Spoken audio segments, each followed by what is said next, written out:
Welcome.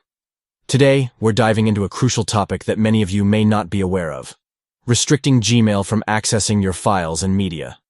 Privacy is paramount, and controlling app permissions is an important step. So let's get started with the steps you can follow on your Android device. First, open the Settings app on your Android device. This is where you can control all the functions and apps. Next, scroll down until you see the Apps section. Tap on it to proceed.